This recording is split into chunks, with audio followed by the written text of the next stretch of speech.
Pre మార్కెట్కి సంబంధించిన ప్రధాన అంశాలు చర్చించుకుందాం. ముందుగా మిత్రులందరికీ స్వాగతం. ఈరోజు మే 30వ తారీఖు గురువారం. నిఫ్టీ ఎక్స్పైరీ ఉంది. ముందుగా ఏడిఆర్ సెంటిమెంట్ ఎలా ఉందనేది చూద్దాం.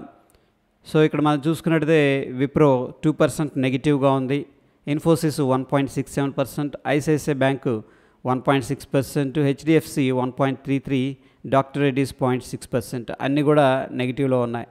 నిన్నటి రోజున ప్రీ మార్కెట్లో మనం చూసుకున్నట్లయితే ఐటీ ప్యాక్ అండ్ బ్యాంక్స్ వీక్గా ఉన్నాయి. అగైన్ ఈరోజు కూడా వీక్గా కనిపిస్తూ ఉన్నాయి. ఇక ఇండియన్ ఇండిసెస్ ఓవరాల్గా ఏ విధంగా పర్ఫామ్ చేసినాయి అనేది చూస్తే ముఖ్యంగా ఫైనాన్షియల్ సర్వీసెస్ అండర్ ప్రెషర్లో ఉన్నాయి. బ్యాంక్ కానీ, Nifty service sector, IT, reality, Nifty 50 up to ఏంటంటే పిఎస్యు బ్యాంక్ దాకా ప్రెషర్లో ఉన్నాయి. కొద్దిగా ఫార్మా, మెటల్, మీడియాలో మనకేంటంటే రికవరీ అనేది కనిపించింది. సో మొత్తం మీద మనం చూస్తే 80% ఇండిసెస్ ప్రెషర్లో ఉన్నట్టు తెలుస్తూ ఉంది. గ్లోబల్ సెంటిమెంట్ ఎలా ఉంది, గ్లోబల్గా మార్కెట్స్ పరిస్థితి ఏంటి అనేది మనం ఇక్కడ చూస్తే ఏషియా మార్కెట్ జపాను 1.16% నెగిటివ్గా ఉంది. సౌత్ కొరియా 1% నెగిటివ్గా ఉంది. ముఖ్యంగా Dow Jones industrial average US 30 నెగిటివ్గా ట్రేడ్ అవుతుంది, 275 పాయింట్లు. అండ్ US 500 కూడా నెగిటివ్గా ట్రేడ్ అవుతుంది. హాంకాంగ్, యూరప్ అండ్ ఫ్రాన్స్ దాకా మొత్తం నెగిటివ్గా ఉండగా మనకి S&P 500 విక్స్ అనేది రైజ్ అవుతుంది. సో 1.47%. ఇది అన్సర్టనిటీ లేదా బేరిష్ సెంటిమెంట్ని రిప్రజెంట్ చేస్తుంది. రష్యా పాజిటివ్గా ఉంది, లండన్ పాజిటివ్గా ఉంది, జర్మన్ పాజిటివ్గా ఉంది. సో హోల్ మొత్తం మీద మనం చూసుకున్నట్టయితే కొంత నెగిటివ్ సెంటిమెంట్ అనేది డెవలప్ అవుతున్నట్టు గ్లోబల్గా తెలుస్తుంది. ఇక ఇంపార్టెంట్ ఈవెంట్స్ ఏమున్నాయి అనేది మనం చూస్తే నిన్నటి రోజున అయితే మనకేం కనిపించట్లేదు. ఈ రోజున యూఎస్కి సంబంధించిన జీడిపి డేటా అనేది రావడం జరుగుతుంది, క్వార్టర్ ఆన్ క్వార్టర్ డేటా. ఇది వెరీ వెరీ ఇంపార్టెంట్ డేటా. దాని తర్వాత ఇనీషియల్ జాబ్లెస్ క్లెయిమ్స్ అంటే నిరుద్యోగ సమస్య ఏ విధంగా ఉంది అనే విషయం అనేది ఈ డేటా అనేది చెప్తుంది. దాని తర్వాత క్రూడ్ ఆయిల్ ఇన్వెంటరీస్ అంటే క్రూడ్ ఆయిల్ బావులు ఉంటాయి కదా, అవి పెరిగినాయా తగ్గినాయా, డిమాండ్ సప్లై అనేది ఇక్కడ చెప్తాం జరుగుతుంది. సో ఇది ఫండమెంటల్ ఇంపార్టెంట్ డేటా. దాని తర్వాత ఎఫ్ఐఎస్, డిఐఎస్ డేటా అనేది మనం చూసుకున్నట్లయితే ఎఫ్ఐఎస్ కానీ, ప్రొప్రైటరీ, క్లయింట్, డిఐఎస్ ఏ విధంగా వీళ్ళు పార్టిసిపేట్ చేస్తున్నారు మార్కెట్లో అనేది సెగ్మెంట్ వైజ్గా చూస్తే ఇండెక్స్ ఫీచర్స్లో బేరిష్గా ఉన్నారనమాట. ఇది ఎఫ్ఐఎస్. అండ్ స్టాక్ ఫీచర్స్లో బుల్లిష్గా ఉన్నారు. ఇండెక్స్లోనేమో bearish, stock futures bullish. Index ఆప్షన్స్లో బేరిష్గా ఉన్నారు. స్టాక్స్లో కూడా బేరిష్గా ఉన్నారు. ఇక్కడ మనం చూసుకున్నట్లయితే ఎఫ్ఐఎస్ 5,842 కోట్లు క్యాష్ మార్కెట్లో సెల్ చేశారు. దాని తర్వాత ప్రొప్రైటరీ విషయానికి వస్తే ఇండెక్స్ ఫీచర్స్ షార్ట్ చేశారు, స్టాక్ ఫీచర్స్ బై చేశారు, ఇండెక్స్ ఆప్షన్స్ ఇండెసిసివ్గా ఉన్నారు. అదేవిధంగా క్లయింట్ విషయానికి వస్తే క్లయింట్ అంటే దీంట్లో హెచ్ఎన్ఐ కానీ రిటైలర్స్ వీళ్ళందరూ రావడం జరుగుతుంది. ఇండెక్స్ ఫీచర్స్లో స్ట్రాంగ్ బుల్లిష్గా ఉన్నారు, స్టాక్ ఫీచర్స్లో స్ట్రాంగ్ బుల్లిష్గా ఉన్నారు, ఇండెక్స్ ఆప్షన్స్లో స్ట్రాంగ్ బుల్లిష్గా పొజిషన్స్ అనేది మెయింటైన్ చేసినట్టు డేటా చెప్తుంది. ఇక డిఐఎస్ విషయానికి వస్తే ఇండెక్స్ ఫీచర్స్లో పెద్దగా యాక్టివ్గా లేరు, ఇండెసిసివ్గా ఉంది. స్టాక్ ఫీచర్స్లో అయితే షార్ట్ చేసినట్టు డేటా చెప్తుంది. ఇండెక్స్ ఆప్షన్స్లో అగైన్ ఇండెసిస్ అనేది కనిపిస్తుంది. స్టాక్స్లో స్ట్రాంగ్ బుల్లిష్నెస్ అనేది కనిపిస్తూ ఉంది. సో ఇక్కడ మనం చూసుకున్నట్టయితే ఎఫ్ఐఎస్ స్టాక్స్లో 5,842 కోట్లు సెల్ చేయగా డిఐఎస్ స్టాక్స్లో 5,234 కోట్లు బై చేశారు. సో ఎఫ్ఐఎస్ స్టిల్ ఏంటంటే అగ్రెసివ్గా సెల్లింగ్ చేసుకుంటూ వస్తున్నారు, డిఐఎస్ స్ట్రాంగ్గా బై చేస్తూ వస్తున్నారు.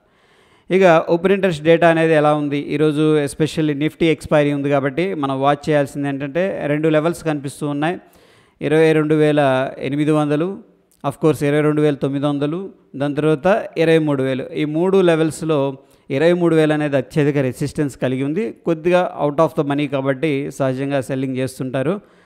దాని తర్వాత మనం చూస్తే సపోర్ట్ విషయానికి వస్తే ఒక మోస్తరు సపోర్టు 22,500 దగ్గర ఉంది. ప్రస్తుతం నిఫ్టీ 22,700 దగ్గర ట్రేడ్ అవుతుంది. అంటే ఒక 200 పాయింట్స్ డిస్టెన్స్ డౌన్ సైడ్ మనకు కొద్దిగా సపోర్ట్ అనేది నిఫ్టీలో కనిపిస్తుంది. బ్యాంక్ నిఫ్టీ విషయానికి వస్తే మనకి నిన్నటి రోజున ఎక్స్పైరీ అయిపోయింది.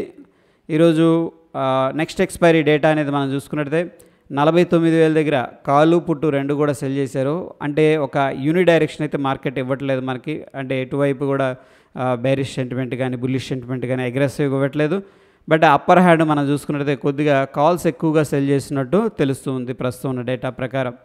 సో మనం వాచ్ చేయాల్సింది ప్రస్తుతానికి 49,000 లెవెల్, దాని తర్వాత 48,000 దగ్గర ఒక మోస్తరు సపోర్ట్ అనేది కనిపిస్తూ ఉంది. ఇక మనం చూస్తే ఇండియా విక్స్ అనేది 0.08% కూల్ ఆఫ్ అయింది, విచ్ ఈస్ గుడ్ అనమాట. అగైన్ 20 పాయింట్ ట్రేడ్ అవుతుంది, 25కి దగ్గరలో ట్రేడ్ అవుతుంది. అండ్ మార్నింగ్ ఏంటంటే హై అయింది 24.8 అంటే పెరిగింది, దాని తర్వాత మళ్ళీ కిందకు వచ్చింది, మధ్యలో కూల్ ఆఫ్ అయింది. ఇండెసిసివ్లో ఉంది ఇండియా విక్స్. ఇక డాలర్ ఇండెక్స్ ఈ యొక్క ట్రెండ్ లైన్ దగ్గర నుంచి కూడా కొద్దిగా సపోర్ట్ అనేది తీసుకొని వెళుతుంది. డాలర్ ఇండెక్స్కి మన ఇండియన్ మార్కెట్స్కి కొద్దిగా నెగటివ్ కోరిలేషన్ ఉంటుంది. డాలర్ ఇండెక్స్ కన్నా పెరుగుతూ ఉందనుకోండి, మన ఇండియన్ మార్కెట్స్ ఏమో తగ్గుతూ ఉంటాయి అన్నమాట. సో ఇక్కడ డాలర్ ఇండెక్స్ స్ట్రెంగ్త్ అనేది స్ట్రాంగ్గా కనిపిస్తూ ఉంది. ఈ పాయింట్ అనేది మనం గమనించాలి.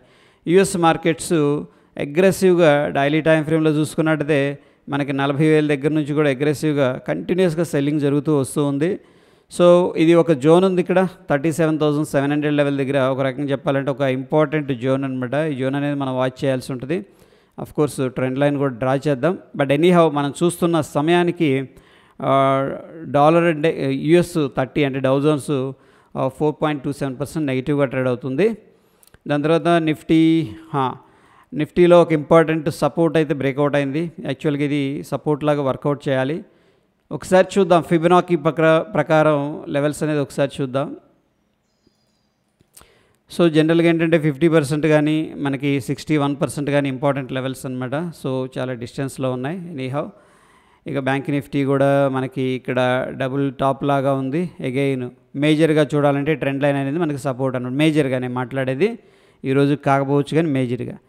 ఇక గిఫ్ట్ నిఫ్టీ అనేది మనం చూసుకున్నట్టయితే ప్రస్తుతానికి మనకి 56 పాయింట్లు నెగిటివ్గా ట్రేడ్ అవుతుంది. అయితే ఎంత డిఫరెన్స్ ఉందనేది ఒకసారి చూద్దాం. ఇక్కడ చూస్తే ప్రస్తుతానికి 22,664 దగ్గర గిఫ్ట్ నిఫ్టీ ట్రేడ్ అవుతుంది. మన నిఫ్టీ వచ్చేసరికి 22,700 దగ్గర రఫ్గా ఓకే క్లోజ్ అయింది. సో ఒక 40 పాయింట్స్ నెగిటివ్గా ఉంది. Based on the gift Nifty మనం ఏంటంటే గ్యాప్ డౌన్ అనేది ఎక్స్పెక్ట్ అయితే చేసుకోవచ్చు. ప్రస్తుతం ఉన్న సిచ్యువేషన్లో అయితే మనకి గ్యాప్ డౌన్ అనేది సజెస్ట్ చేస్తుంది. ఒక రకంగా స్ట్రాంగ్ గ్యాప్ డౌన్ అయింది చూడండి గిఫ్ట్ నిఫ్టీ. ఇక్కడ ఉండాల్సిన ప్రైస్ 700 దగ్గరది స్ట్రాంగ్ గ్యాప్ డౌన్ అయింది. అక్కడ నుంచి కొద్దిగా గ్రీన్గా ఉంది. బట్ ఎనీహౌ మనం చూస్తున్న సమయానికైతే వీక్గానే కనిపిస్తుంది. ఇక కొన్ని స్టాక్స్ అనేది మనం వాచ్ లిస్ట్లో పెట్టాలి ఫ్రెండ్స్. ఆఫీస్ స్పేస్ సొల్యూషన్స్ దీని మీద ఐపీఓ అనేది మనం కవర్ చేసుకున్నాం. చాలా స్ట్రాంగ్ దీనికి ఏంటంటే డిమాండ్ అనేది కనిపించింది, ఏది సబ్స్క్రిప్షన్ బేస్లో. సో చూద్దాం, మార్కెట్ కొద్దిగా బేరిష్గా ఉంది, ఏ విధంగా ఓపెన్ అవుతుంది అనేది. I think caffeine technologies, Tata steel, Cummins India, CESC okay ఈరోజు మనం ఫోకస్ చేయాల్సి ఉంది. ఈ లింక్ అనేది నేను టెలిగ్రామ్లో షేర్ చేస్తాను. ఇక నిఫ్టీ 50 టోటల్గా సమరీ ఏం చెప్తుంది చూడండి ఫ్రెండ్స్. కొంతమంది అడుగుతున్నారు ఎక్స్ప్లెయిన్ చేస్తే బాగుంటుందని చెప్పేసి. ఇక్కడ టెక్నికల్ ఇండికేటర్స్ ఉన్నాయన్నమాట. సో ఒకసారి టెక్నికల్ ఇండికేటర్స్ మొత్తం సమరీ అనేది తీసుకుంటే స్ట్రాంగ్ సెల్ అనేది సజెస్ట్ చేస్తూ ఉంది. అయితే ఈ టెక్నికల్ ఇండికేటర్స్ ఏంటి అనేది ఒకసారి చూద్దాం. అండ్ మూవింగ్ యావరేజెస్ ఉన్నాయి కదా, అవి చూస్తే మనకేంటంటే సెల్ అనేది సజెస్ట్ చేస్తుంది.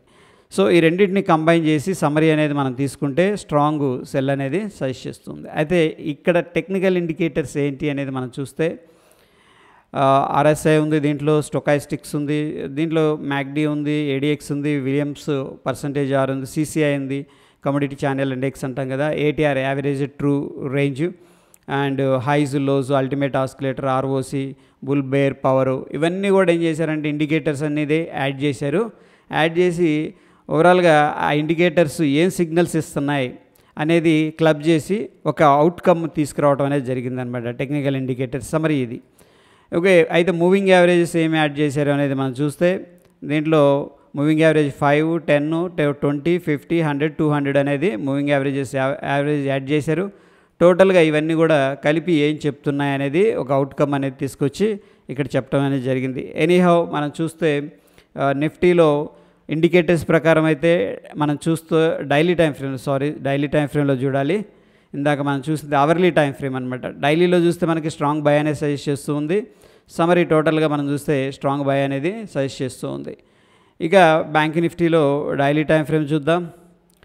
దీంట్లో కూడా ఏంటంటే టెక్నికల్ ఇండికేటర్స్ కొద్దిగా ల్యాగ్ ఉంటాయి కాబట్టి స్ట్రాంగ్ బై అనేది సజెస్ట్ చేస్తుంది. మూవింగ్ యావరేజ్ బై అనేది సజెస్ట్ చేస్తుంది. టోటల్ సమరీ అనేది తీసుకుంటే స్ట్రాంగ్ బై అనేది సజెస్ట్ చేస్తూ ఉంది. So this is the outcome అనమాట టోటల్గా సింపుల్గా. అయితే ఇక్కడ ఏంటంటే మనం షార్ట్ టర్మ్ ట్రేడర్ అనుకోండి, లాస్ట్ 5 మినిట్స్లో ఎలా అవుతుంది, ఓకే, ఏ సిగ్నల్ ఉంది, 5 మినిట్స్, 15 మినిట్స్, 1 అవర్, ఈ విధంగా మనం కస్టమైజేషన్ అయితే చేసుకోవచ్చు. కస్టమైజ్ చేయడానికి మీరు ఇక్కడ క్లిక్ చేయండి. క్లిక్ చేసిన తర్వాత మీకు కావాల్సిన టైం ఫ్రేము ఇక్కడ స్క్రోల్ డౌన్ నుంచి యాడ్ చేసుకొని సేవ్ చేసుకోవచ్చు. అండ్ స్టాక్స్ కూడా ఏంటంటే మీకు కావాల్సినవి ఇక్కడ యాడ్ చేసుకోవచ్చు అనమాట. ఓకే, ఇక్కడ నేను Nifty bank, HDFC, ICICI bank ఇవన్నీ యాడ్ చేసి పెట్టాను.